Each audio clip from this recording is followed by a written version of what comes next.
to take us through the papers, the business expert and author Alison Stewart-Ann, and the writer and academic Mo Lovett. Lovely to see you both. Alison, let's go for our story. First story inside the Gron, page 27. There's been an awful lot of talk about inflation of late, quite where it might reach double figures, perhaps in the not too distant future. Tell us about this story. Well, the Bank of England's Monetary Policy Committee is due to meet this coming week to review what to do. The March statistic has us at 7% inflation, which is incredible. They're looking at increasing the base rate to 1%, which would be the highest since 2009. And really all of this is coming about because you have the perfect storm, a combination of Brexit, a combination of trade, restrictions, if you like. You've got immigration and labor shortages as well. You've got the hard-hit sectors such as IT, manufacturing, hospitality, construction, to name but a few. So really the objective here is to tame rising prices. You've also, got fuel and energy bills going up at 50+%. So all of these shocks to the system, plus the inflation, means that if the interest rates are raised, then hopefully that curbs our appetites to consume somewhat, but also slows down and dampens the economy, perhaps putting the UK into a recession in order to get this balance a bit more right than it is right now. Mo, take us to the lead story in the Telegraph. Apparently Boris Johnson wanting to give people the right to buy the homes they rent from housing associations. I've got a curious sense of deja vu here. I'm not talking about the Margaret Thatcher policy. I think the Conservatives have already proposed this a handful of years ago.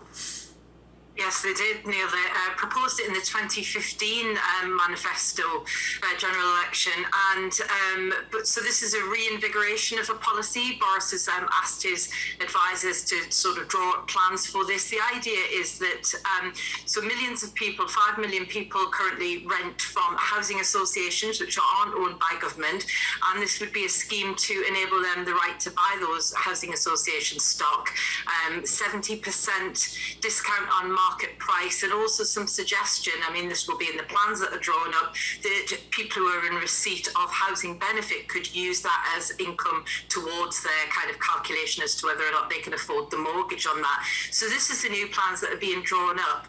It comes in the wake of last year, some of the government's proposals on housing reform, which would free up more stock and actually help to create more new builds, was kiboshed by backbenchers. And I think this is a key point for me, is actually we need more houses. This is supposedly to help generation rent, but it's more stock that we need. And I know the Thatcher policy was very popular, particularly amongst people who lived in council houses and could afford to buy them, but actually it did lead to a depletion in stock, and I think that's what we need. The other thing I think, this idea that you might use your housing benefit income as part of your kind of application for your mortgage is very interesting. But one of the things I think that the mortgage providers don't take into account is how flexibilized the economy is now, and how many people live on casualized contracts and all the rest of it. And I think that is a big problem and a big stumbling block, particularly for young house buyers. So it's an interesting thing. Let's see how it develops. But actually, we just need more houses. Certainly do. Alison, the international pages of the FT, and a very interesting meeting taking place between the United States and the United Kingdom as regards Taiwan. All of our eyes have been on Ukraine recently, but we do tend to forget the pressure that country is under. Absolutely.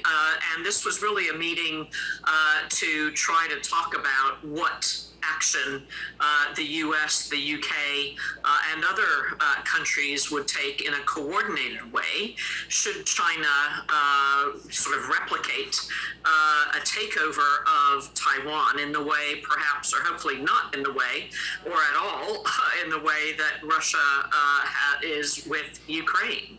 But it's really a preemptive conversation to coordinate how would we approach this situation if it were to happen. So it's wise that our countries are all taking, or at least planning and rehearsing scenarios, so that should this happen, there is a plan in place that's been well considered, and we don't have the global disruption to the extent we have right now on the back of the Russian war in Ukraine. So I think it's very good that all of our countries are talking to each other and will come up with a coordinated approach should this eventuality, or hopefully not an eventuality, but should this situation arise. Alison, briefly, if you can, is this all to do with the fact that, essentially so many world leaders got it wrong as regards Vladimir Putin's intentions towards Ukraine? I think no one really predicted that Ukraine and that Russia would act in this way. And I don't think, even with all of the intelligence we have from our respective talented services, that we could ever have predicted what's going on now is going on.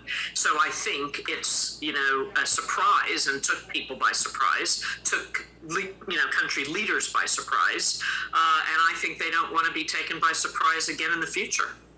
Mo, take us to the start, and a story very close to my heart. Well, it would have been close to my heart if I wasn't out of my bed at 2:45 this morning to come in and work on a bank holiday Monday. Yes, absolutely. So the Star reporting that bars across the country have sent out a Mayday on May Day. You see what they did there. And because they're running out of beer. So this is amid the news that we are set to consume 50 million pints of beer this weekend, this bank holiday weekend. 50 million, that's one per household, isn't it? So anyway, it's going to be a big 3-day knees up, they've called it, and today they need more beer. I mean, the good thing about this is it's excellent for the hospitality industry. It's great for people to have that sense of a long weekend and get back out to normal, and obviously a really good boost for pubs and all the rest of it. There is one note of caution, and they're calling it Monday Mayhem on the roads, because this will be the busiest day for people travelling home, I guess, from the holiday. So, Neil, I know you're stuck in this studio, but one consolation, you're not stuck on the M25, so. Yeah, oh, thanks. Yeah, that makes it all so much better. And I'm not stuck in my car on the circular. Alison, before I say something I shouldn't to Mo, let's go to page 19 of the Mail. And the birds are back. The birds are definitely back. We now have something called the glossy ibis that has been found here in the UK from the Mediterranean on the back of warmer winters. It seems to enjoy this new, more Mediterranean climate. So on the one hand, seeing new birds appearing here is lovely. Similarly, we're seeing this Dartford warbler returning to more of them again because of climate change. Now, yes, that might be very nice for all of us to see birds like this, not only new, but also birds sort of, repopulating Alison, I'm so sorry to interrupt. We've just got a bit of breaking news we need to bring our viewers, but I want to thank you both very much indeed and say, I have to admit, there's a wetland centre not far from me. I love watching the birds. Have a lovely bank holiday Monday. But let us reflect on something we've just been hearing from the UN Refugee Agency. We know that plenty of people have left the country. They say more than 5.5 million, in fact, have fled Ukraine. We will have more of that after this.